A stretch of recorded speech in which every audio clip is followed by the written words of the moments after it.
Thanks for joining.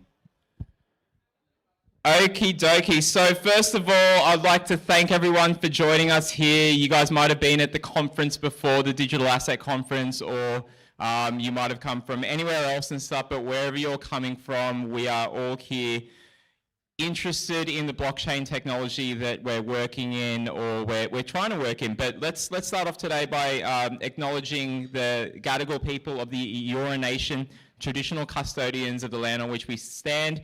We pay our respects to their elders past and present, and we extend that respect to Aboriginal and Torres Strait Islander peoples here today. So thank you for joining. Yes, yeah, come on in. No, come on in. We'll find, well, okay, grab a drink first. Lisa Wade, everybody. She'll be up on stage later, so all good. We will embarrass those that, no, I'm just joking. Hands up here if it's your first time to an Oz DeFi event. It's mine too, it's great, thank you. Thanks for joining. So let me get back to the clicker thingy. What we're gonna do for the first 10 minutes or so, we were gonna start at like 6, but you know, given that there was other stuff going on today, that's fine. But we're just gonna do a quick 5 to 10 minute recap of what's been happening in the space.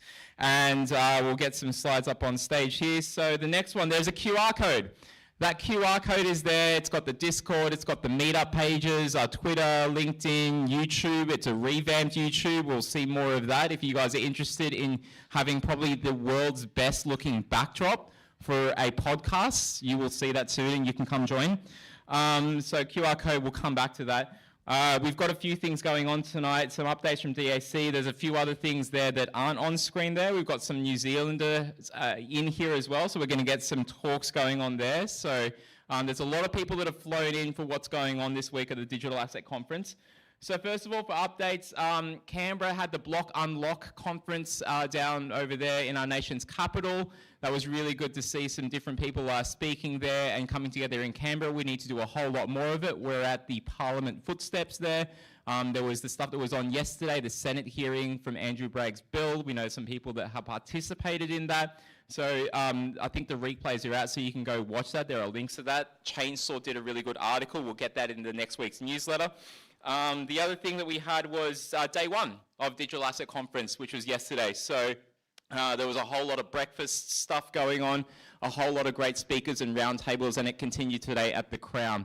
I'm sure our speakers will cover it, but the point was that there's a whole lot more that is needed to be done in this space.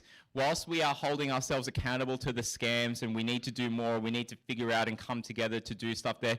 People did mention there's a lot of green shoots as well. You're going to start seeing, tomorrow there'll be a newspaper article about it, where we're in it, not centralized. Arturo, our chief architect there, is to blame for all of that. So no, don't clap him, it's okay. He gets enough of that at home. So so there's a lot of people that are building really cool stuff with the blockchain tech in this space, and we're seeing these good news stories. It's the type of stuff that we've wanted, the scams and all that. They are still there, but they're going away. We need to come together to fix that, but the good news stories are coming. So we spoke about that. It was great to get Paul Fletcher, opposition digital assets minister or digital minister, talking about groups like Unison, Imperium Markets, us at Not Centralized. He spoke about it in Parliament. You know, our community is getting mentioned there, but he also spoke about it at the Tech Summit up in Brisbane. Anyone here went to the Brisbane Tech Summit? Okay, one person, because she is from Brisbane, so thank you, Susanna. I was unlucky enough not to be able to fly up to that one. We had our last meetup, so we had Michael Sharlov, Fireblocks CEO. Fireblocks is, test, there we go. Fireblocks is also a sponsor, so, that's kind of working, yeah, okay. I thought I was losing it, or maybe I'm just losing my marbles. So anyway, Fireblocks is also a sponsor. They spoke last month. They were down in Melbourne with us, and that was for Blockchain Week. And obviously you see the pizzas, very important to run a meetup. You have to have pizzas. If you haven't eaten, I think there's still some outside. Melbourne, so we had an event there. Arturo and I were lucky enough to actually interview Michael and get his opinions on what it's like for Australia, like what should we be thinking about in terms of building in this space. Yeah, good. Is it sounding weaker sometimes? Yeah, Chris. Okay. Chris is listening in. He'll tell me if something's going on. Nick, all good? No complaints online yet. That's what I like to hear. Okay, cool. There we go. Blockchain Week was last month, and we had a recap of what happened in Blockchain Week. Actually, you know what? I'm just going to switch mics. Let's do that. There's other mics here. Test. Hello. Hello. Hello. All right. COVID's fine. We'll just wipe down the mics. Okay, so yeah, there's a Blockchain Week recap that's on our blog. So we've shared that. That's also in the newsletters. So if anyone wants to find out what happened there, you can talk to us. Coinbase folks, they did a base layer 2 launch, EVM compatible. They did it in Melbourne and Sydney. We showcased a project that we put on there. They're inviting more people to build on that. So that's really good. The new podcast. So you've got the backdrop of the Sydney Opera House. We've got Erez here. Where's Erez and the folks from Stables? There we go. Erez, founder of Stables, and the Stables crew right up here. So thank them for the pizzas. And on your chairs, you've all got stickers. You can stick that anywhere, I believe. Is that right? On laptops, wherever, foreheads, you know, on the backs of people that you're walking past at Wynyard Station, whatever. But because of them and for crew like the folks at Crypto Lulu, which own the restaurant where we actually get to use it in their downtime when it's not so busy and film some great podcasts, you will see more of that kind of stuff coming out. We've got new series. We get to know the community. We rant and rave. Natasha was on there doing that, and James was there as well. They're just outside, so they'll come back for that. We're just talking about all things going on in the space, and we do cover AI because AI is used in our space. Arturo and I, starting this, we're data scientists by background, so we were naturally inclined to look at AI. And fun story, Oz DeFi was inspired by another association that we run. That's right, I've got another family, I'm sorry. Our original family was called the Data Science and AI Association of Australia. Sorry, Natasha, you're right here. So that was the last podcast that we just did. That will come out later this week. Fireblocks is also going to be on there as well. But we're very interested in the intersection of blockchain and AI. And there was a roundtable at the CSIRO about that. So we'll probably do a write-up on that. And now we're going to get to the interviews. So I did have, I don't know if they're here, but I was going to have Steve and Richelle from the Blockchain APAC crew, but they're probably busy running things down there. So if they do come up, they're on their way. We'll come back to them. Let's get Alison Mackey. Whew. Seems like we've got a few New Zealanders here. All right.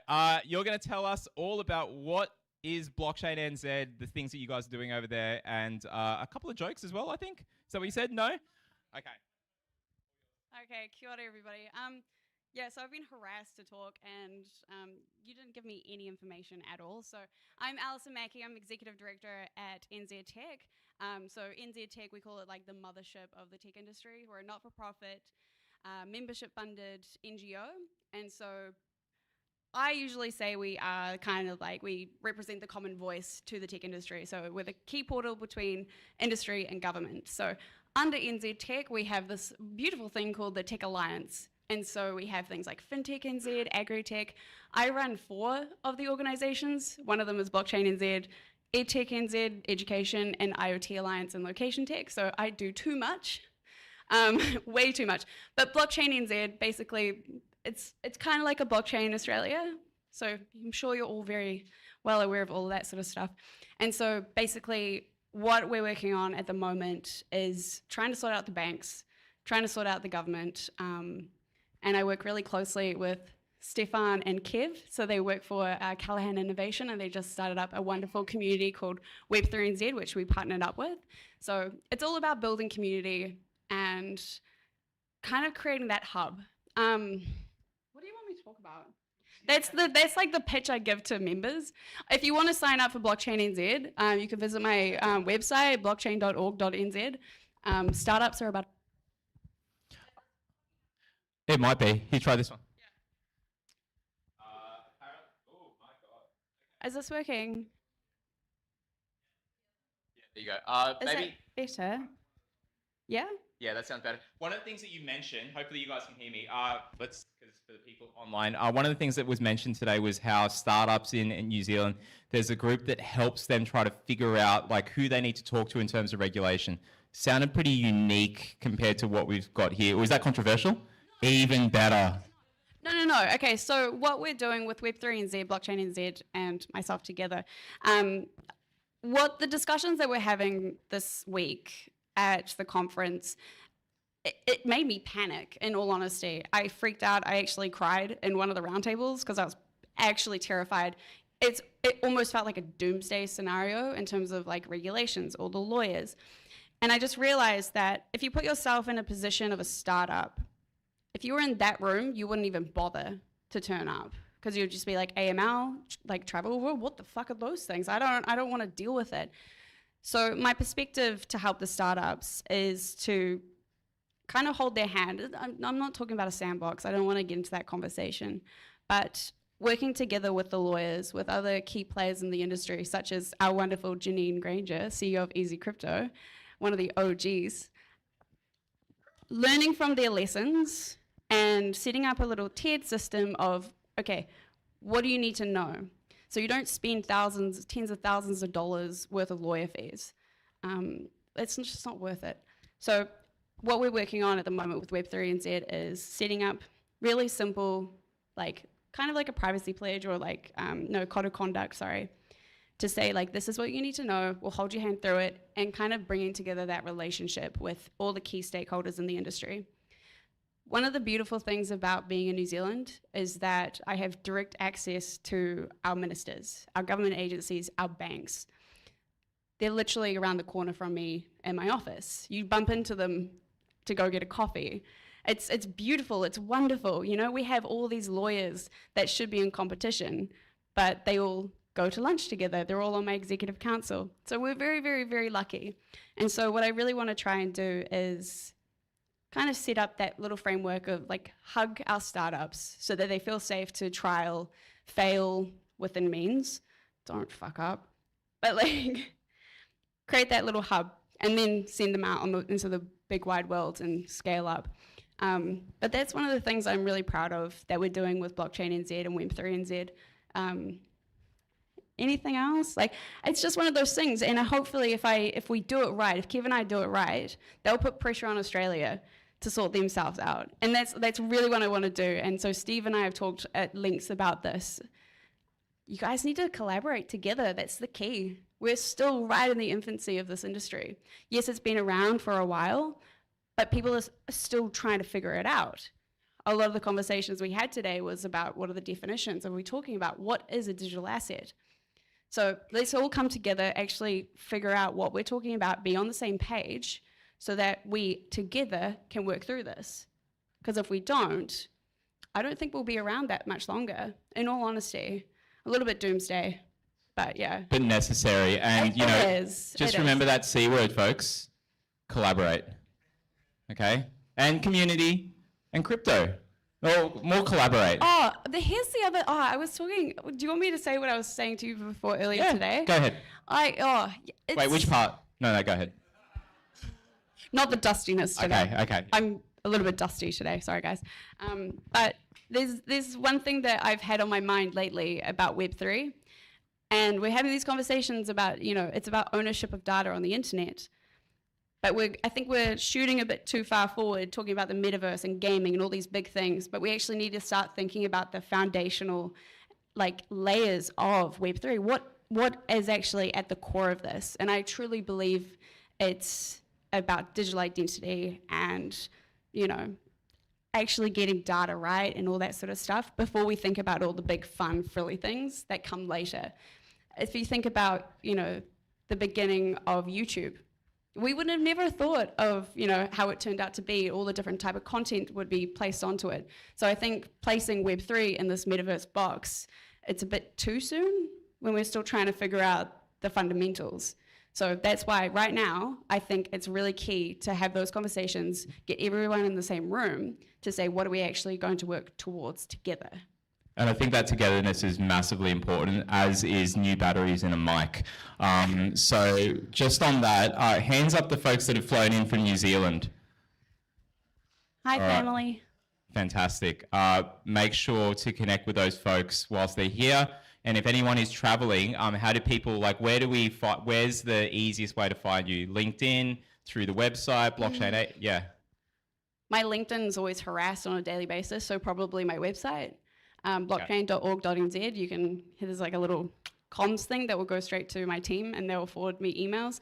Email me, never LinkedIn, otherwise I'll miss my messages. Yeah, we were messaging each other for a while and not even realizing that messages had gone through. But anyway, that's another story. So join me in thanking Alison Mackey for being over here. Thank you so much.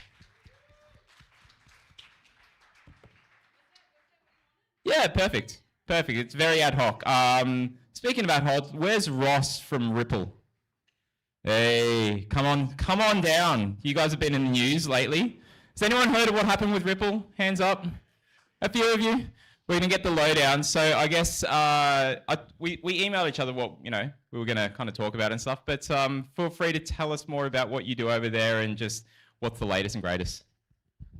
Yeah, absolutely. Thank you, Mark. It's actually is my first occasion to visit the DeFi Association meetup. So thank you for inviting me. And I'm super excited about an exuberant room.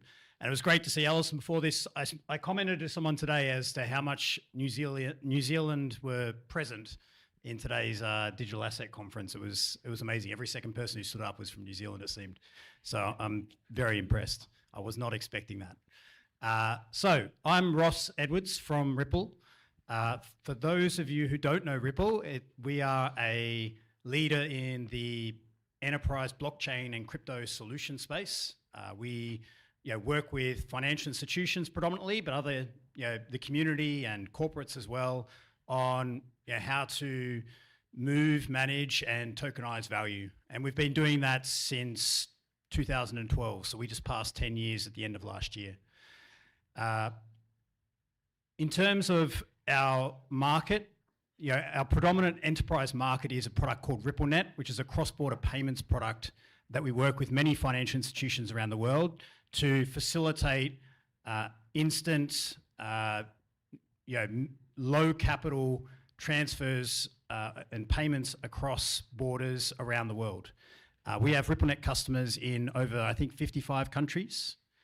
And to give you some idea, it started off as a fiat-based rail, so an alternative to Swift, if you like.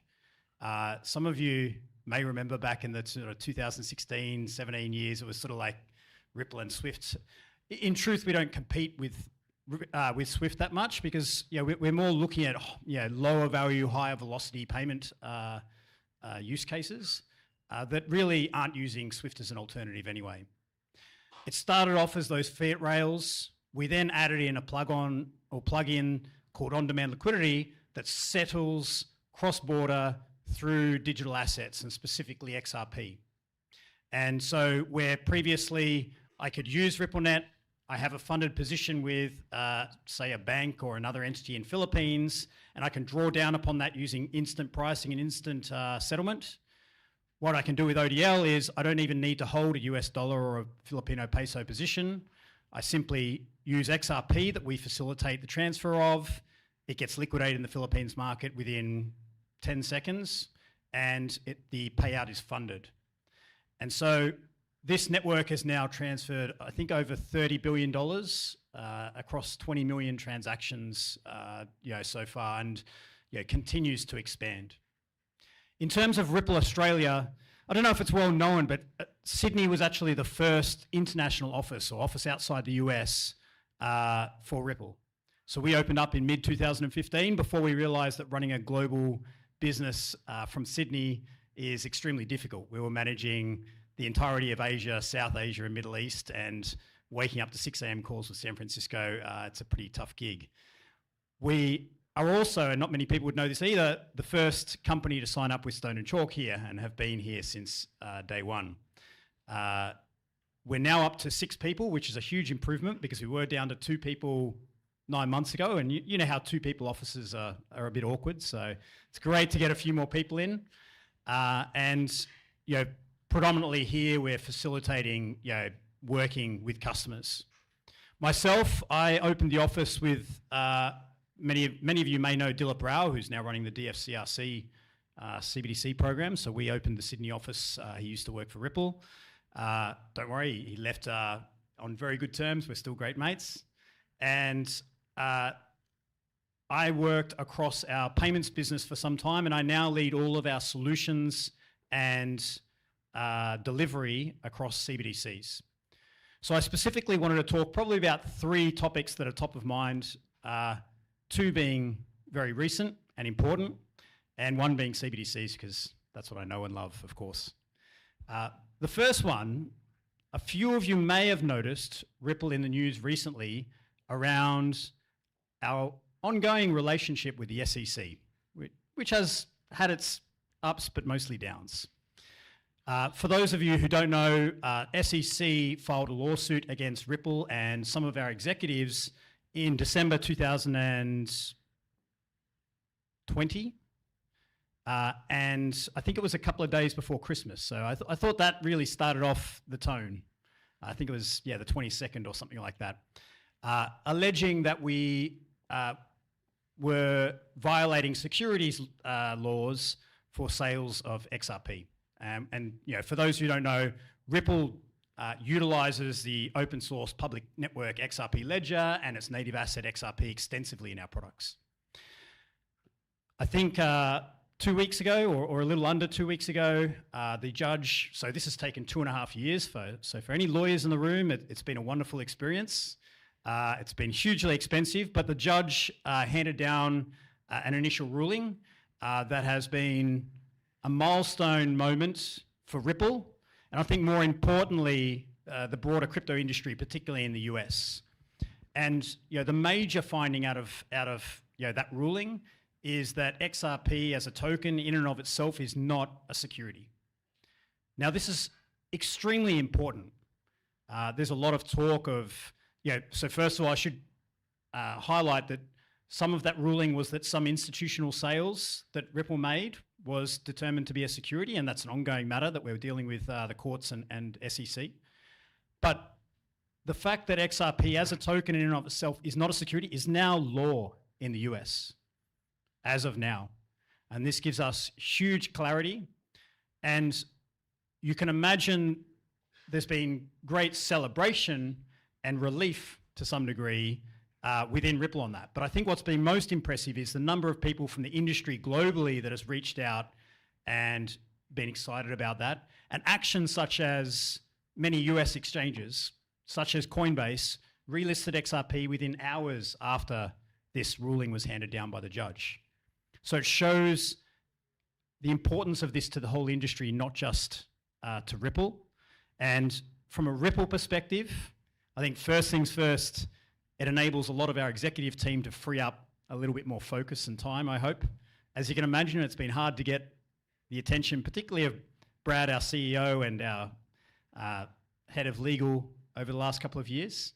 And hopefully they can focus more on expansion, on our business, rather than the focus of this court case. And secondly, it provides more clarity for us, partners and customers, and our operations and business around the US. And importantly, that doesn't mean it's carte blanche, we can do what we want, but it gives us more clarity of what we can do, what we can't do. We're certainly listening on the institutional sales side of the business as well, and need to ensure that we fall in line with that. The second topic I wanted to talk about is we made a recent acquisition of a company called Medico. Some of you may have heard of them. They're a Swiss-based custody or crypto custody or digital asset custody infrastructure company. And we acquired them, which, for a significant deal. I mean, one of the largest deals, particularly in this space, that has been seen in during this bear market in particular. I think we're very fortunate to be in a position to be able to acquire a company like Medico, but I think most importantly, it highlights the importance to us of custody within this space, within our solutions, and across the industry. And there was a lot of talk about this at the Digital Asset Conference, and it is a hot topic at the moment. It all starts with custody. If you can't custody your assets, you can't do anything with them reliably. Importantly, we brought in Medico to be able to strengthen our offerings in the market. RippleNet and ODL that I just spoke of. Liquidity Hub that is a management solution for acquiring and disposing of crypto and crypto assets and stable coins in the market. And Medico can plug into that and strengthen those offerings in the market. But we also want to make sure we continue to offer this as a infrastructure service into the market as well. And Medico is continuing on as a brand in the market, and we're hoping to be able to help expand on that, which I think, together with the other custody offerings in the market will, really strengthen the entire industry. The last topic I wanted to touch on is CBDCs, mainly because that's my topic, my space that I work in. We at Ripple believe that the sovereignty of money will only increase, and that the globalization and digitalization of the world will need blockchain and DLT in the form of CBDCs to help make that sovereign money effective. It doesn't mean sovereign money is going to be the only type of value or money in the world, but it will be critically important, specifically for domestic markets, and it needs to work together. There's been a lot of talk of why CBDCs are required, and it's different for different countries. We offer the market, we've developed over the last couple of years, what's called the Ripple CBDC platform, which uses the open source XRP ledger technology, as well as wrapped in enterprise products for the management end-to-end of CBDCs and regulated stablecoins. We're working with numerous central banks, other government bodies, as well as some commercial banks on issuing these coins in many, many different ways for many different purposes. The question of why on the CBDC side and the use case question is growing, particularly if you look at Europe. We work with different types of nations. Some of them are certainly developing and can use the effective and efficient payment rails that CBDC can bring. As an example, we've been working with the nation of Palau. I think, who knows where Palau is? Oh, I see 3 people. I didn't know where Palau is. Brisbane people should know where Palau is because there's a flight from Brisbane to Papua New Guinea to Palau. It is east of Guam, which is east of Philippines. And they are very challenged through the predominant use of cash and the reliance on two US banks in the market. Literally at 9 a.m. on a Monday, you're going to town in Palau and there'll be queues of people at the ATMs to withdraw cash for the day or for the week. It's a massive problem, and it really does affect the quality of life there. We've been working with them on a stablecoin pilot, a government-issued stablecoin pilot, USD, that launched, or the initial low-level launch early last week. This is being issued to government employees who are able to spend this at merchants on the island to demonstrate those capabilities, and they will continue to grow and scale that pilot. The second one that I wanted to just highlight is we are participating, for another example, in the HKMA, I've been told to call it the hypothetical e-Hong Kong dollar project. HKMA are very specific about not calling it e-Hong Kong dollar by itself. And this is a much more advanced use case. This is not a use case where you can go to a real money pilot easily. We're tokenizing real estate, so Hong Kong real estate. We're using an on-chain lending protocol that will enable secondary, what's called equity release loans in the market to be able to utilize that capital that will be dispersed and repaid using CBDC within an ecosystem. And this all happens instantaneously. We're working directly with Fubon Bank Hong Kong on that project, and I think it's part of, I think there are, I don't know, there might also, I'm thinking 14 projects in Hong Kong, but that may just be the RBA, the FCRC one, but it's somewhere in the order of that. So it gives you some examples of what we're doing. It varies all the way from countries who want to go to pilot and hopefully eventually go to production based on what I'll call simple or efficient and effective payment solution use cases. And we're working with many or several other central banks on more advanced use cases in real estate tokenization space. We're working with some in cross-border liquidity markets using both order book and AMM type markets as well. That all comes together. So there's a lot happening in the CBC space. I think it is the future, or a key part of the future, and I think will be a key part of bringing seriousness and institutions to the DeFi space. That's about it for me. So fantastic. I think there's and more just interesting speakers coming up. Pretty damn good in terms of timing. You definitely haven't taken a leaf out of the Arturo book of not, strictly going to time. But no, everybody, thank me in having Ross here from Ripple. Thank you. Thank you. I should say we're just upstairs, and feel free to reach out on LinkedIn or any other way. Absolutely. We're doing to speak to locals. Yeah, we're doing networking after this, so there's definitely opportunities to speak more to Ross. So thank you very much. Now, I don't know if we've got Steve Vallis. I did see Richelle here before. Is Steve Vallis out? We've got him? Oh, the man, the myth, the legend. Richelle, Steve, come on down. Woo! All right, here's the mic. You guys get to share that. Actually, you get to use this mic too. There you go. Oh, I want orange is my favorite Oh, color. okay. Yeah, actually, that is more on brand. So we're just going to do a quick 5 minutes. Just for people that hadn't heard about what Digital Asset Conference was, you guys wanted to do something different. So Steve had this idea. Rochelle's pulled it all together, as we know. And, there's a whole lot of work. As someone that also runs events in this space, I know just how much effort it is. And my gosh, you guys have done so well. Thank you for changing that. What we're going to do is just, can you give us a rundown of what it is? And yeah, let's just talk about that a little bit. I guess I'll start.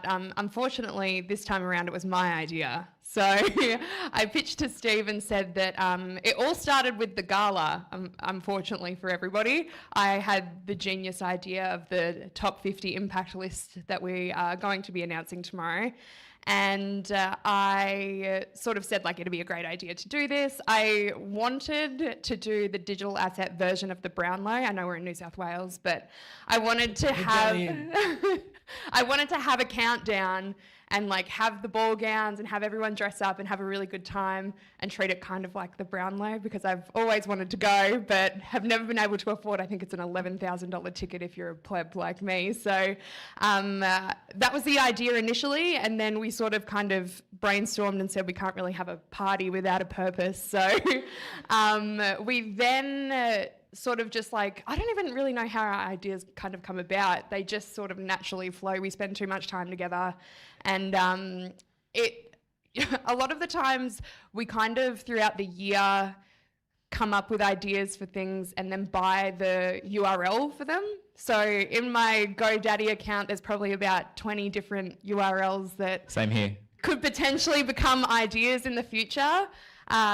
Digital Asset Conference and Digital Assets Conference are two that I own, and we sort of came to the conclusion that we wanted to veer the conversation out to digital assets rather than crypto and blockchain, and keeping that language kind of neutral. And then obviously with all our international travel that we did at the beginning of the year, we were on the road for 6 months, it feels like. We went to New Zealand, we went to the US, we went to Singapore, the UK and the EU, and basically got a different collection of point of views from what was happening outside of Australia and whether Australia was actually being spoken about. All we kind of gathered was Australia was mentioned once at Consensus, and that was about the CBDCs that was potentially going to happen, and then nothing else other than Steve and I raising our hands in rooms and saying, what about the little island that is really, really far away? So we took all of the ideas and conversations from that, came back and just said, the conversation sort of needs to happen, and we put it together in 7 weeks. Everyone keeps saying, I don't know how you did it. We don't know either. I'm being completely honest. It just kind of happened. We spent 16 hours in front of each other for 7 days a week, and I think I need some financial compensation after that. Sounds like it. Here's the biggest problem we've got now, is that Richelle can mimic me like no one ever has, because she's sat across, so she can do all that. She can do me on the phone, she can do me with my headphones, it's actually frustrating now to watch her do a better version of me than I have of myself. Are you saying that there's a digital twin being worked on? Scarily, unfortunately. It's so funny. Steve's probably spoken to many of people in this room on the phone. Without a doubt, he will pick up his phone. No, I'm going to do it. He'll pick up his phone, and then when the person answers, he'll say, Richelle? And then up he gets and walks about for like 15,000 steps. And I'm sitting at my laptop just being like, can you please just like give me some guidance? And he'll be like, just another phone call. And then that's just how it really works. One of the things that I said at the end of the event today, the critical bit that between attention, because everyone needs to create attention. The challenge is you're not doing anything if people don't know you're doing anything. That's one of the difficulties of people who are building things.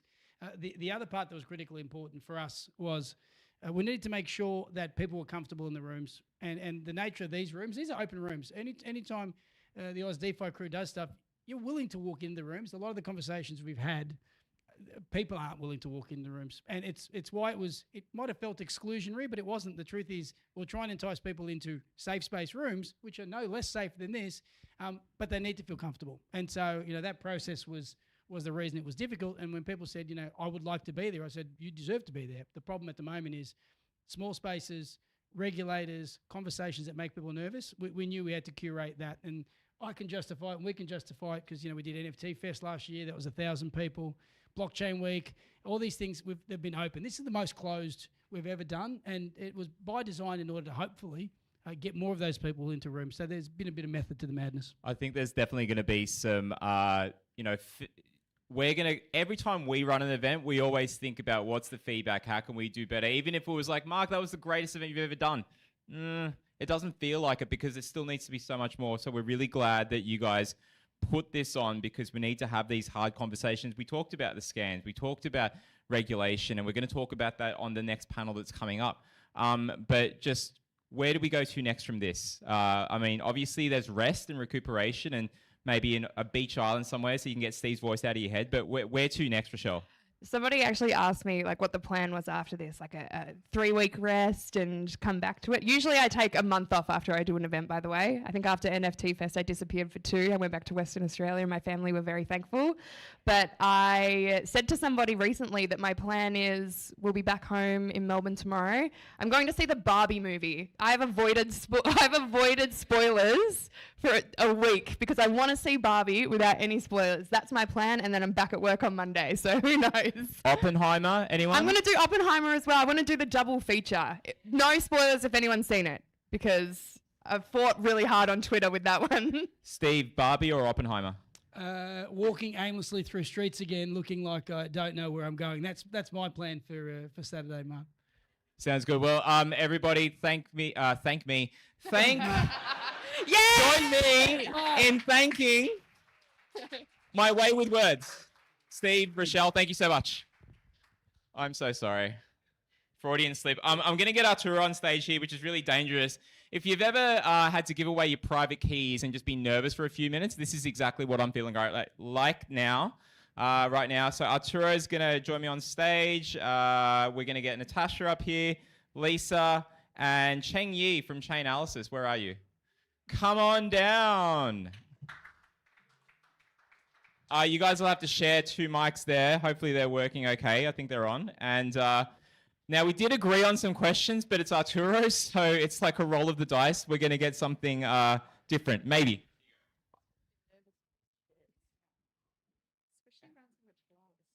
This is not an NFT.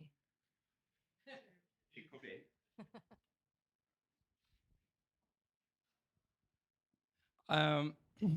It's not every day that we actually get to have experts in their field, very diverse fields, but nevertheless experts, at a global stage, and we get to have builders on the other side. So I think that we're going to make this a little bit more funky. And I know one thing that I was told was that there were going to be slides that introduce these individuals because I am really shit at that. Correct. There we go. Please, Natasha, how about intro yourself? Who are we talking to? Okay. So I am Natasha Bleicher, and I am purportedly a legal expert, but I take offense to the difference between a builder and an expert. Okay, I like it. Okay. Okay. So I think that perhaps, so this is Sterling and Rose. It's a law firm founded by founders who also happen to be lawyers. And perhaps that's why sometimes we get pretty close to the bone with other founders, because we live the reality of jumping out of other careers and seeing what it feels like to see if you're going to pay your staff or pay yourself. And I'll tell you one thing, if you're crying about regulation, try running a law firm, because that's a very heavily regulated industry. So what do? We service emerging technologies. So that could be anything from quantum computing to, we have an amazing AI practice. If you think that you've been looking at, God, did I just get feedback? That's good. I can sing now. Yes, okay. We have, the head of our AI practice has been building, she's a lawyer, but she's been building LLMs for about 5 years. So lawyers, but builders, and certainly in the digital assets, which is the neutered term for crypto assets, and anything of the above. But we come out of emerging technology. James is our managing partner here in Sydney. He's also, we have an office here at Stone and Chalk because we're founders with the founders. And yeah, so we service everywhere from large institutions to, smaller founders as well. Yeah. Next slide. Yeah, hey, so I'm Lisa Wade, the CEO of DigitalX. We are an unusual company in that we're listed and we have Bitcoin on the balance sheet. We also build, so we've just built a new digital assets fund, which is, we call the DigitalX Asset Reference Token Fund, say that 3 times fast, which is kind of an innovation inside an innovation, because we use the Euro builders here, so ERC 4626 protocol to create the pool structure, and then we run pools inside of pools, and we've created our own investment tool to invest in digital assets, if you like, or real world asset tokens or arts. Our first pool is a housing asset reference token, which is actually working with Bricklet to close the gap for housing affordability, so that people can buy houses, basically. And we passionately believe that this technology can facilitate all new kinds of investment. So the fund itself is multi-asset, multi-strategy, so we can cover off on any type of digital asset you can think of. And we also own a business that's called Sell My Shares, which is single share sales. And I mention that because it's not about Web3, but actually it's kind of a perfect on-ramp for when we can, sort out soul-bound tokens and things like that. So somehow we'll bring it all together. I'm excited to be here. I think the branding agency, when we created our purpose, which was the first thing I did when I started as CEO, which is Finance for Impact, nicknamed our team the Imagineers, and I love that. So I think everybody in here is an Imagineer, and I'm looking forward to the panel. I also wanted to ask Ripple some questions, because we've got a crypto fund and we own some of you, but that can go offline. Cool, my turn. Hi guys. My name is Chengyi. I head APAC policy at Chainalysis. Chainalysis is a blockchain data analytics company. Our roots are in financial crime, so we provide data, software, and services to governments, financial institutions, and crypto players to essentially trace crypto, manage their risk exposure to illicit finance, and we also have a market intelligence product out now. As part of the policy team, I can't say that I do anything as exciting as any of these people. I've also never built anything other than Lego houses and a little bit of legislation. However, we do work quite closely with policymakers, regulators, central banks to try to use our data, on-chain data, to help to inform their policy-making process. So I managed to offend 2 out of the 3 in the first few sentences. That's me. Okay, so Natasha, let's set the scene. Let's think digital economy. Let's think, I don't know, maybe digital society. Let's think about what's happening now and the evolution of economy slash society, given the technologies that we're playing with. The question is, how do you see the law evolving on the basis of these technologies? So it's a massive question, and I want to apologise first and foremost to anyone who's been in a room with me and heard me talk about this in the last week already. So sorry, guys, you can go and get some pizza if you would prefer. That's a very difficult question. So I tend to think that we're operating basically in one realm, the analog realm, really from a legal perspective now. So if you are to, I always like the Wired article that called what we're doing mirror world, which is basically to create digital twins of everything, which is why something like an infrastructure like blockchain or an immutable record becomes very important, because we timestamp that things really exist. For the law, that's quite difficult because obviously we do a good job of dividing this analog world into jurisdictions. And you know that if you step into Spain, you're going to have Spanish laws. If you step, or EU laws as well may apply. And if you're here in Australia, there's Australian laws that apply. But we know we've seen a bit of a bump in the road as we've moved into this other realm. And the first reason that there's been a legal bump in the realm is because people have said, are the things that happen in that realm real? And if something's not real, does it need legal rights? And I'd like to illustrate this point using a conversation I had. I have 4 children, some at university and older, but my youngest was when he was in year 6. And I went to his class, and this is a generation of children who've grown up on Minecraft.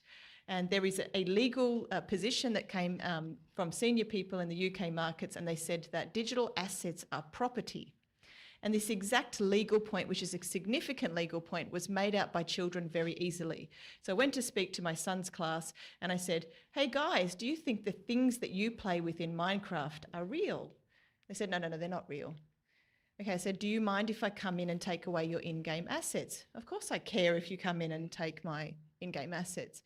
So this is actually the problem that sat, one of the legal problems that sat in the space of digital assets, is because, excuse my language, no one gave a shit if you lost your crypto, okay? Until people did give a shit, because it started to have value and it started to have property-like rights, okay? Then the second thing that's been a major legal issue is that much of this industry, in the digital asset industry, actually came out of a rebellion against centralised institutions. One of the biggest centralised institutions we like to dislike, and I've heard a lot of people saying some things about lawyers in the last little while, is the law. We don't like it. And we say things like now, well, code is law, okay? So then this industry, there's a question mark, does it need the law? If we become this blockchain utopia, will it also need the law to flip into that realm that some people are imagining, metaversal realm, the crypto asset realm that's pinned by blockchain? And fortunately or unfortunately, depending on your perspective, I can assure you that the law, this law, is tethering and connecting right back into the digital asset law. And who would you say is asking for that? Who do you think cares? Sometimes it's you guys, the founders. And you know when you care when you get funded. And you care what your shareholder agreements say. And you also care when one of your co-founders takes their part of your issuance of your tokens. So sometimes the law is making its way into that realm. I'll make 2 more points on what I think are exciting things that are happening in that digital realm that didn't exist before, is that we are looking at things that are not staying the same. In this current world now, objects tend to stay the objects that they are. So a chair remains a chair. Something that's much more difficult to deal with in the digital realm is things change. They can completely change from one thing into something else when they're made of code, and the developers here will change the rights and properties of those assets. So that makes them quite complicated to legally deal with. And the second thing that's probably a little bit difficult in the digital realm to think about legally is, what is your digital identity? Okay?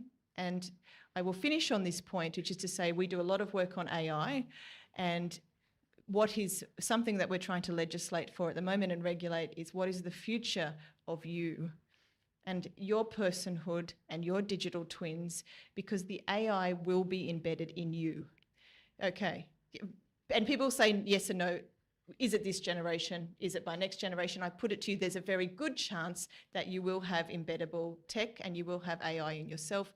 At the very least, we know already in the last month, we're already seeing people making digital twins of themselves to go to employment. These are very crucial legal questions that go to the heart of the law, because all of the law is written on the assumption that a person has done something. A person has made a decision, and a person is somebody who's going to get in trouble if something goes wrong. So this is the biggest legal question that will need to be established, is when we move over to giving machines or algorithms decision-making capability, or you yourself are something between an algorithm and yourself, because it's a digital twin of you. What rights and obligations does a machine have, and how do you punish an algorithm? Beautiful answer. It was as succinct as I usually am myself. Sorry. That was amazing. Based on of that, Chengyi, and bear in mind that if anybody here is a policy expert, it's you. They don't exist. Okay. Based off that, and assuming, I kind of see Chainalysis as a business or a tool or a workflow that effectively traces information within this new economy or this new society, let's put it that way. Now, kind of riffing off what Natasha was saying, how do you see the role of Chainalysis evolving in the new economy? What value, apart from what we're seeing it do right now, do you think that it could have? Yeah, that's a really good question, actually. So Chainalysis is built on the idea of bringing transparency to blockchains, right? It's the idea that more and more of potentially of what we do, especially if we transition to this internet of value, a lot of that is going to be information that is essentially stored on public ledgers. And Chainalysis's business is really built around making sense of that. So we started from a financial crime use case. But really, that was because when we started out, blockchains were really just about, they were very simple, right? Like if you start with Bitcoin, it's just about transferring value. So our business model is built around tracing that. But as we start to do more and more on chain, that problem statement of figuring out what it is that's actually happening on these ledgers becomes more and more complicated. And so I think the big challenge for us is evolving together with the technology and with the needs of our clients as they invest more and more into building new applications, new functions, new services on blockchains. So one of the things that we've done is we've moved beyond just basically tracing assets on chain to being able to visualize smart contracts. We are looking at building out our market intelligence products. So basically, like, I guess this doesn't really riff on what Natasha said. I actually feel like it's really hard to come after her and to sound intelligent doing it. Enough waffling, apparently. Go long, so I don't look so bad. Yeah, okay. Wow. Yeah, no, so basically, sorry, like when you said go long, I just like cut off. But no, essentially, yeah, it's just about evolving the use case. I think our grand vision as Chainalysis is to move beyond being just the financial crime investigation tool to essentially serving as a knowledge graph for Web3 in the same way that, say, a search engine like Google is for Web 2 today. So essentially joining up all the pieces of information, both on-chain and off-chain, aggregating them, synthesizing them, adding metadata, so that you can essentially navigate Web 3 with confidence. That was also a beautiful answer.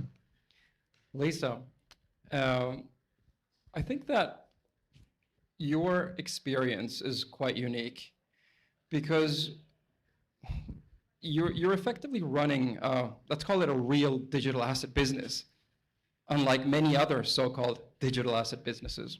So you have that first-hand experience of of what it means to do so. Now, if we try to kind of play in this future place that we were talking about, where the law evolves, where we have different types of visibility into businesses and into the economy and so forth, what would you say is the way in which the role of a CEO of a company changes? Wasn't expecting that one. While I process that question, I've never been on a panel with Natasha. We've always been at events. And by the way, just got like about $3,000 worth of free legal advice. So I hope you all took notes on that. Thank you. I think that, well, if I look at corporate world, DigitalX is the only listed Australian company that has Bitcoin on our balance sheet.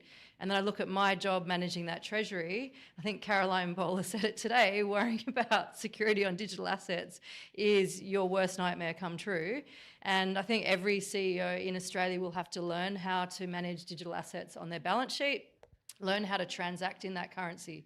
So in terms of what we're doing, we're creating new models for how we run our business. So in our funds management business, we're listed, so I can't really say too much, whatever, but may or may not, we may go to market with like fund products that have no fees, because actually if you look at funds management in terms of total value locked versus assets under management, if I've got total value locked, I've got collateralized crypto assets or collateralized real world assets.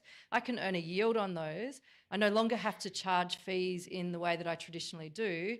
So we're kind of disrupting ourselves in terms of the models and how we articulate to people like shareholders of how we're actually going to make money in this new world whilst creating these new models. And I think the CEO of the future has to be extraordinarily adaptable.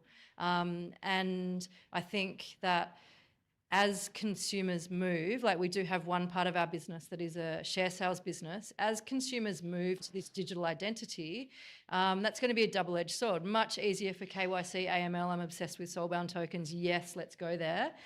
Because if I as a human can own my identity, that identity stays with me, my business changes because I need to onboard my customers through their needs rather than how I'm doing it now, which is making them give me their data all of the time. So that changes, but then there's the reverse of, then I'm on-ramping everybody into Web3, and then there's no difference between that customer could walk into a supermarket or be my sell my shares customer. I think all CEOs need to be adaptable to what we're doing is creating like a much more connected world, which means we have to be adaptable to understand A, how business models will change, B, if people start paying me then in through, or they want to get paid via sell my shares in crypto, need to learn how to do that. So I might leave it there because I wasn't expecting that question. That's a good one. No, that was awesome. That was awesome. I mean, again, we don't get this very often, right? I mean, the ability to see the interplay of experts this way. If I leave it with one final question, considering that we have many builders here, based on what we've spoken about today, what would you say people here should actually focus on? Like maybe the answer is focus on staying away, be careful with regards to this, or maybe the answer is, here's a really interesting idea. This is something that I think people should look at because X, Y, Z.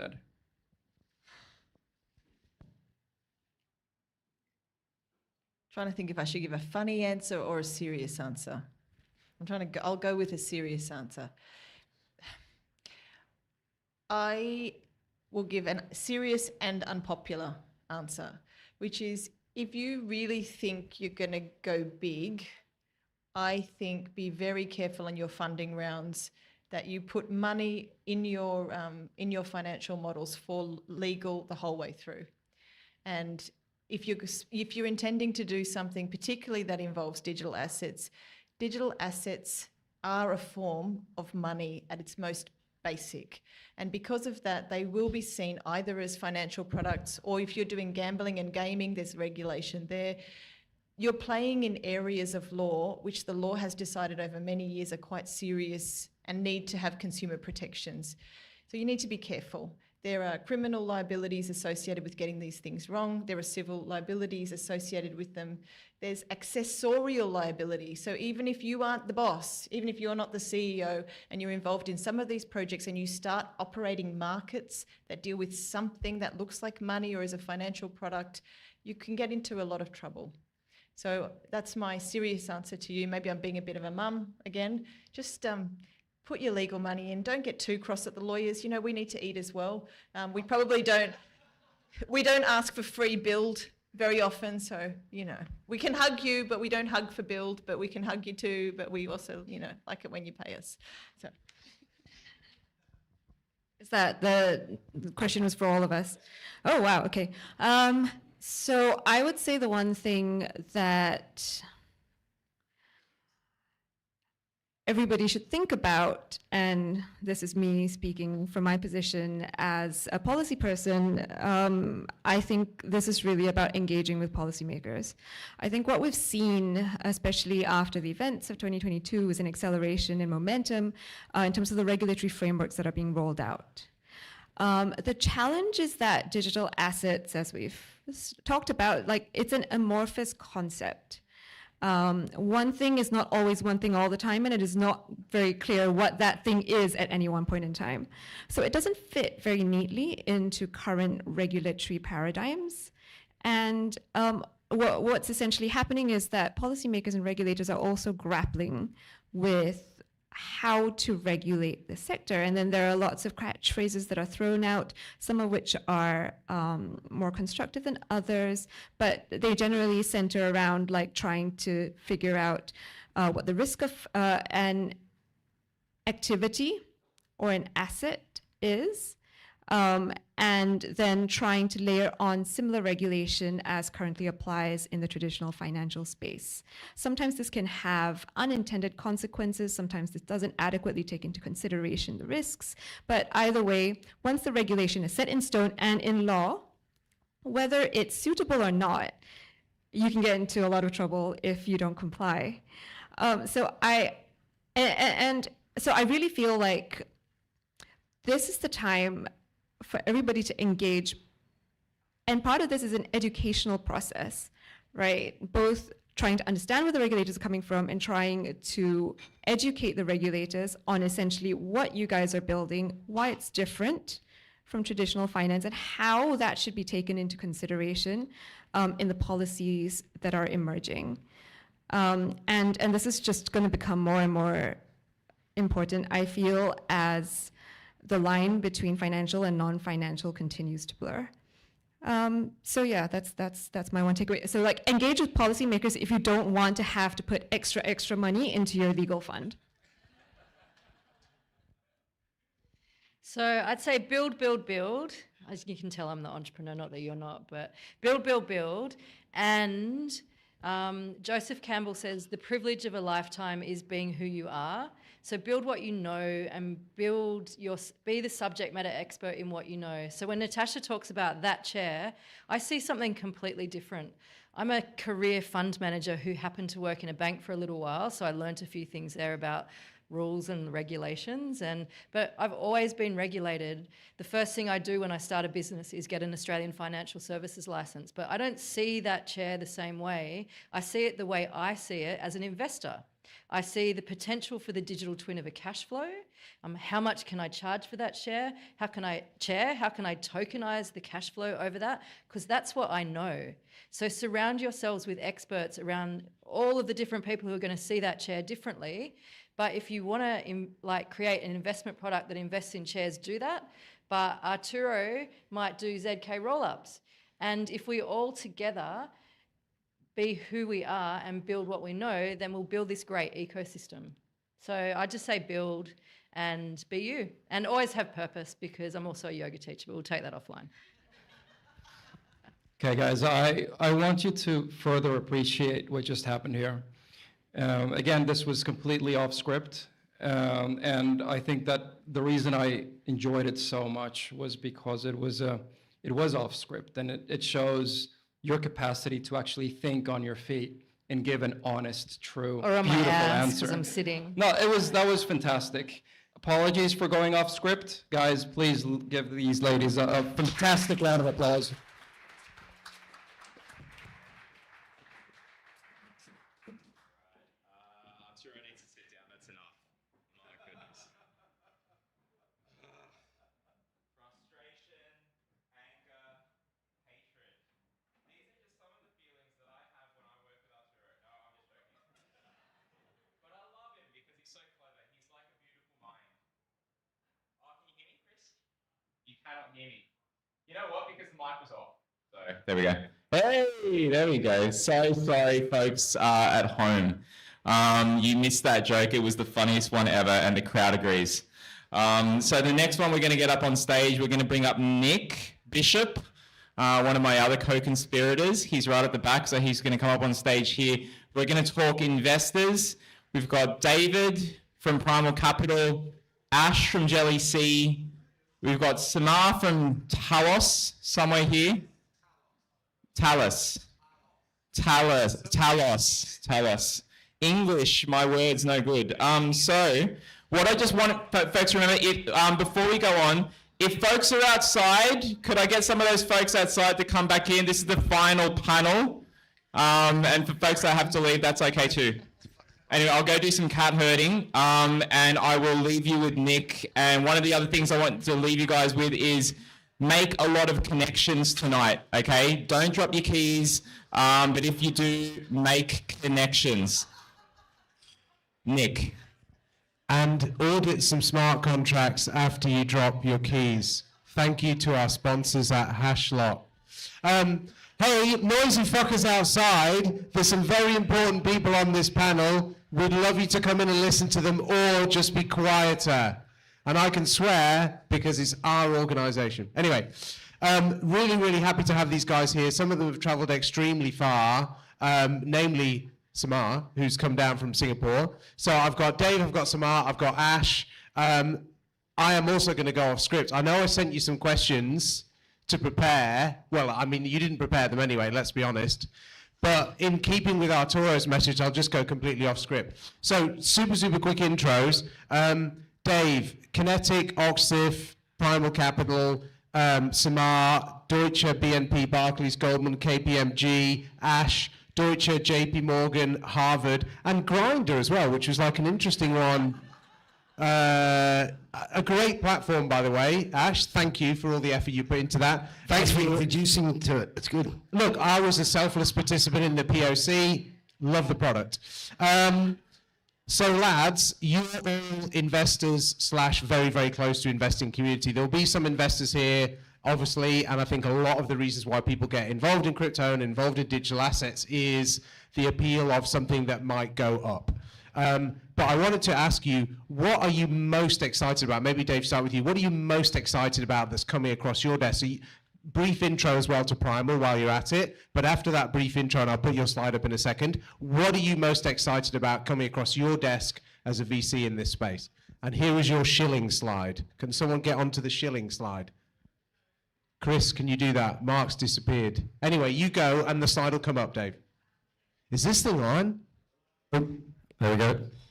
Well, first of all, thanks for having us here tonight, Nick. It's my second time here, but the last time I only ducked in briefly, so it's nice to be part of the community.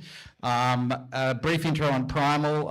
We are a Web3 / emerging tech VC fund. Sorry, what did I just say then? Emerging technology, Emerging Technology and Web3 Venture Capital Investment Fund. We are a fairly dispersed organization. I'm based here, but we have staff over in Singapore, Europe, the Middle East. We like to think of ourselves as a global decentralized organization. We invest at early stage in Web3, so pre-seed and seed through to growth, mixture of equity and tokens. And we work very closely with some of the well-known accelerators out there. So we've done a number of investments with Outlier Ventures, Alliance DAO, Brink, Techstars, but essentially look to take a fairly diversified approach to investing, whilst we have a focus on infrastructure and tooling with clear end user application. We also have industry verticals spanning from Web3 gaming through to DeFi, payments, all the way through to metaverse. I'll go to you next, Samar, but bear in mind the question I asked, which is what are you most excited about coming off your desk? Tough question, because I think as we've seen in most or in the previous cycles, if I think back to the 2017-18 cycle, as we were going into that bear market, there was a lot of talk around security tokens, and then all of a sudden you had DeFi, you had NFTs that really captured the zeitgeist of everyone. So I'm certainly not smart enough to predict what the next drive is going to be. Personally, I think Web3 gaming is going to be, has huge potential, because there's a natural fit there between how NFTs can be infused into digital asset ownership, where you now have, I think one of the previous panelists was talking about Minecraft. You have these closed economies where you can pump a lot of money into these games, but not necessarily be able to extract the market value through marketplaces as they in the existing construct. So obviously with NFTs underpinning the ownership of those digital assets, I think there's huge opportunity. But aside from that, I think if you observe previous technological trends, it's always infrastructure and tooling with clear end user application that drives technology cycles. So to that end, we're very focused on what are those products or services that are going to bridge the gaps for developers to make it easy to build their products, for enterprise to engage with digital assets, whether that's middleware that incorporates custody, exchange, wallets into a particular software that allows them to enforce policy, their internal policies onto the whatever it is, however they're looking to engage in digital assets. Very comprehensive. Samar, long storied career in TradFi with that list that I gave. Next, sorry, it's not, yes, that's the fella. Talos, for any of you who's not aware, who's heard of Talos in this room?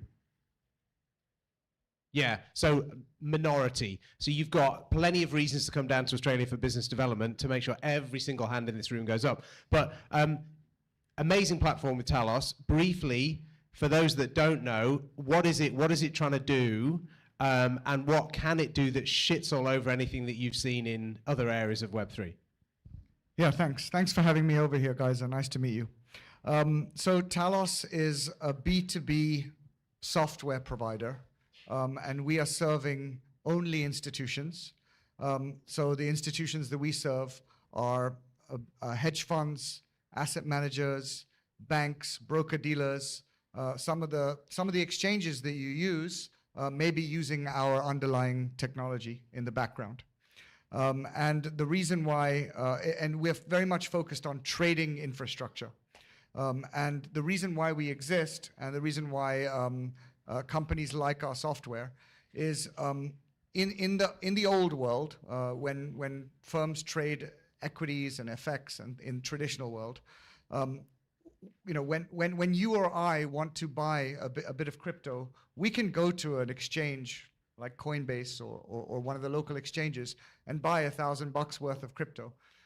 But if you are a big institution or a bank that's going to, in the future, going to be doing tens of millions of crypto on a daily basis, you can't do it on one exchange. The way it works is that you have to be able to face the market, which means you're onboarded with 40 or 50 exchanges.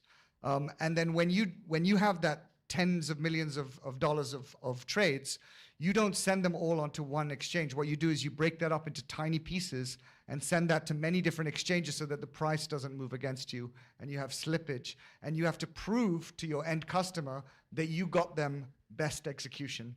Best execution means you found the cheapest price in the market at that time. And so in the early days of crypto, it's the first time an asset class innovation has happened on the consumer and retail side first, and then gone into the institutional side. And so in the early days of crypto, you had all these retail exchanges, but as institutions got interested in entering this asset class, and by the way, we all want institutions to enter this asset class because it grows the amount of flow, the flow of funds that's going to come in, the validation of the ecosystem. There are many reasons. Do you think that is a view held by the sort of some of the more OG? I mean, I can understand maybe why. not. Maybe not. Yeah. We can get to that. Maybe Yeah, not. we okay, can get fair to that. enough, yeah. But if you're trying to get in, if the institutions wanted to get into this space, they realized that a lot of the tools that they're used to in traditional asset classes didn't exist. And so we basically are giving them this trading infrastructure that lets them work with the market at scale. That's our USP. But did you have the second part? No, why does your product shit all over everything else that people could find in Web3 space? It doesn't shit on everything else, but what it does, Oh, that's kind of boring. what it does is it lets the overall thing is that it lets large institutions save a lot of money when they're trading at scale. We've given them the tools to do that. And that benefits the end customers, you guys as well, because when we install our software at the local exchange here in Australia, suddenly they're able to do more sophisticated things and get your AUD Bitcoin pair at a much cheaper rate than maybe they could in the past. Yeah, no, I like it. Nice. Ash, and you have to. So you're going to give us the best, cheapest prices all the time, is that right? That's very kind of you. This is something, we've got 10 centralised exchanges and about 15 decentralised. It's a real pain. Yeah. Very clunky. Sort of on that theme, Ash, you also have a storied career in TradFi prior to moving into venture space as you are now. Very quickly, what the fuck is JellyC, and what are the main lessons you can bring from your TradFi career that you're finding pertinent in this space now? Yeah, so I'll give you a couple of examples of my TradFi side. Banks make a lot of mistakes in settlement of any trades, bonds, FX, sending payments out. I mean, one of the banks I was at sent a erroneous $40 billion to an American bank. Thank God they knew each other because it came back. So, I mean, you don't hear about this stuff. It happens all the time, and it happens on a T+2 settlement. So they don't work it out for 2 days. So that's pretty dangerous. So when I came out of TradFi, take the sort of monetary policy side out of it, I think the efficiencies are enormous. And I think the way we think about this is it's probably going to be the biggest shift in business models in our lifetime. So when you think about the bank, we have a bit of sort of headhunting at the banks. If you're leading those banks or those departments of the banks, you'll know we know this technology is going to be adopted. We know it's going to be cheaper and faster. How do we not cannibalize our business? Let's take foreign exchange, right? I worked in foreign exchange for 25 years. Those businesses make a lot of money. A lot of money. And you think about if you could go across any market in the world, emerging markets, Aussie to US, instantaneous, super transparent. When I started that business, there was no transparency. Someone sent you a fax, you kept it for a day and you wrote it back. I mean, banks make a fortune out of this. So how do you adjust that business model? You know it's coming, right? You know this technology is coming. How do you adjust that? And I think at every big corporate level, this is happening. I mean, I was doing some share adjustments on one of the ASIC statements. I mean, we're still wet signing those forms, right? So they're working it out as well. So I think the big shift's coming. We just got to stay in the fight because there will be a fulcrum, a tipping point, and then it'll be about efficiency. Thank you. Back to you, Samar, a quick one. When you look around the world and you say to young builders here in Australia, if you're going to do something really well, look at the quality of this execution of people in this space. Is there anyone that springs to mind? Is there anyone where you'd say, you know what, actually, this is a very maligned space, as we know, and the media, politicians are extremely quick, and parts of TradFi, extremely quick to jump on high-profile failures like FTX. But if you're going to point young builders, young enthusiasts to, fucking hell, that is amazing execution, does anything spring to mind, apart from Talos, obviously? No, so look, I'm not going to specifically name companies, but I can talk about the communities that I've engaged with globally. We're a global firm. We're headquartered in the US, and we have offices all over. And when we engage with local communities and local builders, and we are always looking for talent it's very hard to find good quality talent in this space. The niche knowledge that you need to be able to understand, how to build on blockchain, and that's the engineering challenge, how to understand financial services and financial markets, because there's always that element, and then how to have the vision to turn that on its head and think about what a new financial system will look like, requires a lot of fresh thinking, right, that maybe old school bankers don't have, right? And so that combination it requires a rare skill set. And, you know, Australia is one place where I've been continually impressed by the community and the talent. I've heard of some of the dev shops here and some of the startups here that are doing really great work. Of course, in Silicon Valley and in France and in Switzerland and in Japan and in Singapore and Hong Kong, there are other pockets of areas where we've seen incredible innovation and very interesting companies. But what I would say is stick to the mission. It can be very, very difficult at times, especially when you're trying to build a completely new ecosystem where you have a lot of naysayers and it's a highly regulated environment. What I would say is you have, you know, again, no risk, no reward, but you have to be able to weather the storms of these market depressions that we're seeing. We're in the middle of one too, and we're burning cash, right? But at the same time, we see tremendous green shoots that make us believe fundamentally in the idea that this will take hold globally. And if you want to be part of that movement, you have to stick to your guns. That is encouraging. Thank you. Dave, you have spent a long, like 2+ decades in Asia and are now back in Australia. What are some of the things that you would take away from your experience in Singapore, Hong Kong, etc., that you think are relevant here? Is the stuff that's not happening in Australia that you'd say, look at what has happened here, look at what has happened here, take some of this, maybe it's culturally, maybe it's attitudes to work, attitudes to risk. Is there something that really sort of strikes you as like, geez, I wish we had some of that in Australia? Yeah, well, I mean, I was in Hong Kong for 17 years, and it's really interesting the developments that you've seen there insofar as the regulator's done a full 180, and as you know, a short time ago, as last year, it was very difficult to get banking, and banks were offboarding companies, whereas they've just obviously come out of COVID. They're trying to do a rebrand for the entire city to rebuild itself as a financial centre, and all of a sudden has announced that they are, you know, a new centre for Web3 and crypto, and now getting the banks and enterprise, you know, in the same room, forcing them back, you know, into relationships that are frankly very difficult to establish in Australia.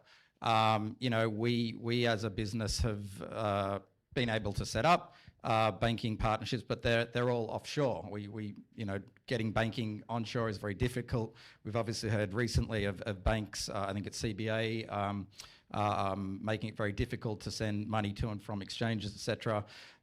So clearly, you know, the likes of Hong Kong and Singapore have done a good job of engaging with industry and putting together the right rules and framework for Web3 companies to operate from there.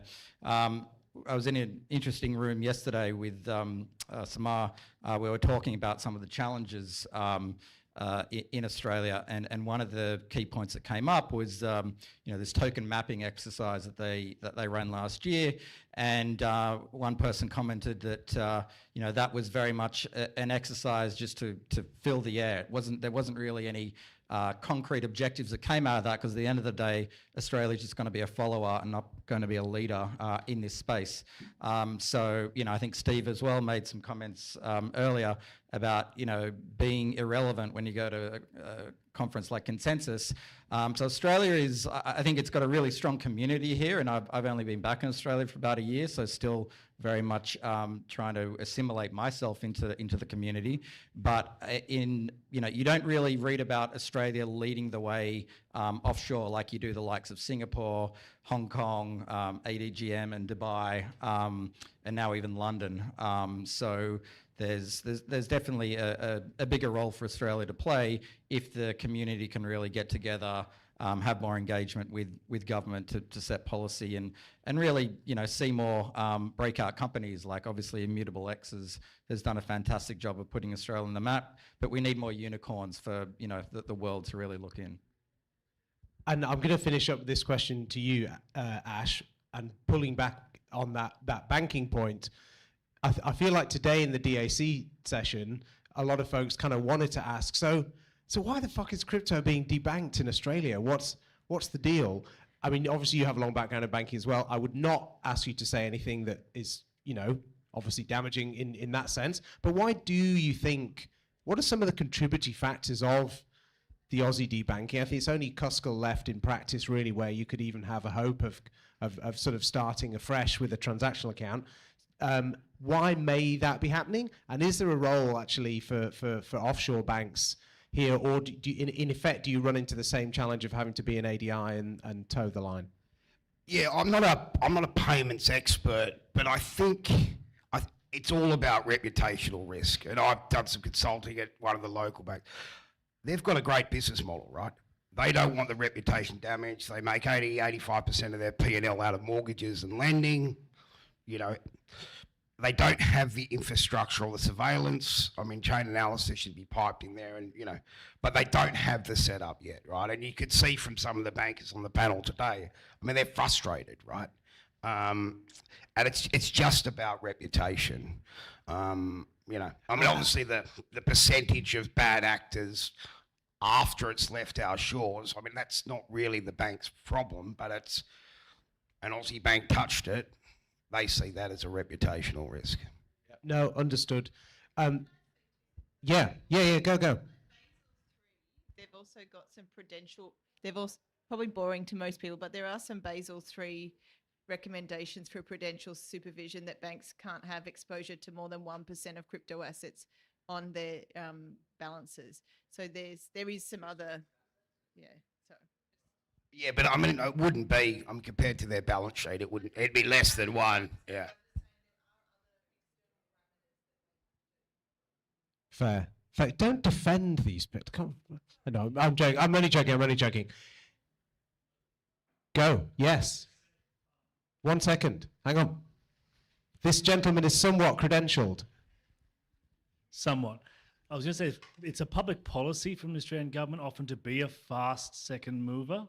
So you might need to reframe that positioning to being, we want to change that policy, rather than saying we want to get other bodies to do different things, because everyone else is going to fall behind Parliament. To move that, you move everything else.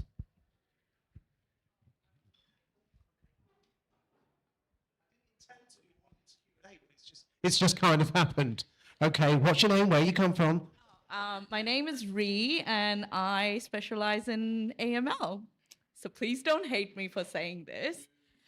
But Austrac guidance is risk-based, and that's what the main issue is. There is nothing saying to banks, hey, you cannot have crypto. It's a risk-based policy. It's literally up to the banks for them to go, hey, am I spending too much money on doing customer due diligence on these cryptocurrency exchanges and companies, which I can potentially use towards other clients who are much less easy to manage and are probably not high on the risk scale. So essentially, yes, there's the reputational damage side to it. Bottom line is the cost. It's the cost of compliance. That's the main driver here when it comes to debanking of cryptocurrencies. And when we talk about, let's say, Asian countries, which are a bit more flexible and open to having crypto clients, again, it's money, because it's bringing them money and they need that money. For example, Hong Kong, because of COVID, everything got destroyed, and now they're trying to attract more money into the country. So I think money is the main reason when it comes to debanking. But of course, reputational damage, 100%. Awesome. So what I heard is we're all moving to Hong Kong. I'm booking my ticket. Love it. Guys, just very, very quickly, where can people find you? So both Ash and Dave are just itching to fund your early stage project. I know that for a fact, obviously. And then Samar is itching to onboard any gargantuan whale like Oh, look, here's Katerina. Look. So Katerina is a holder of every whale pass to every event, possibly Australia's biggest bags, basically. And so she is ready to be onboarded to Talos. Where can people find you guys? And then we'll wrap up. Thank you. You've all been so patient. Thank you. I mean, my email address is david at It's one of three. primalcapital.io. I'm on LinkedIn. I'm in the city most days. Drop me a line. Please hit me up on LinkedIn. I actually respond to all the, except people who are selling. Except mine when I reached out initially, but now you feel bad because now I've been. Yeah, I did. Anyway, it doesn't matter. It's fine. Sorry, Ash. We sit about 5 meters from We do. Nick, so he's pretty good. But LinkedIn is the best for us as well. Thanks, everybody. Really appreciate it. Mark is back to wrap up formal proceedings. But thank you so much. We're lucky to have these guys on panel. So thank you, everyone. Thank you. Thank you, sir. Thank you, everyone. We're just going to do a quick little wrap up, and you can hear the kids next door playing in the playground already. They've finished class, so you guys will be able to join them soon. I'll tell you about what's coming up next. So just very quickly, let me get to... okay, so the NFTs. Yes, that's great. So we heard from some great speakers. This is all recorded. We were testing it outside and stuff. There's a live stream. This is the first time we haven't had to edit it and then throw it up on YouTube. It's actually there already. Finally, yes, Joey up in the back, Soulbound Token fella. There is some amazing individuals in this room. I want you to leave with one thing. Make sure that you leave today from this event and probably from the previous events connected to someone new, right? Learned something new. Whether even if it's like, okay, I haven't really spoken to someone, follow up on LinkedIn. There's a whole lot of great people, great names and stuff on here. We'll put some more links in the show notes so you can connect with all of the speakers. You've got stickers on your seats.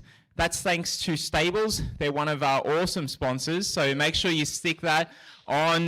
Yes, yeah, clap, clap, clap. Sorry, I should have clapped with that. Yep. They're our awesome sponsor, along with Fireblocks and Block Earner, Stone and Chalk, where we are.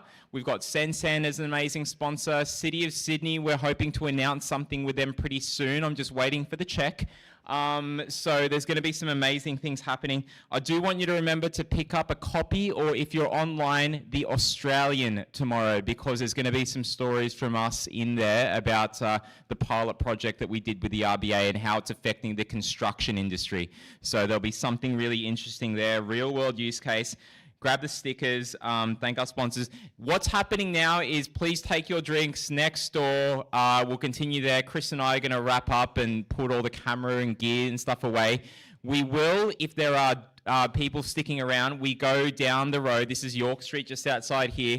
There's a place called Hotel CBD, if you feel like sticking around. But I will be booting people so everyone is out of here by 8:30, because that's how long we paid for. But anyways, Mark here, thank you so much. Please connect with everyone and enjoy your night.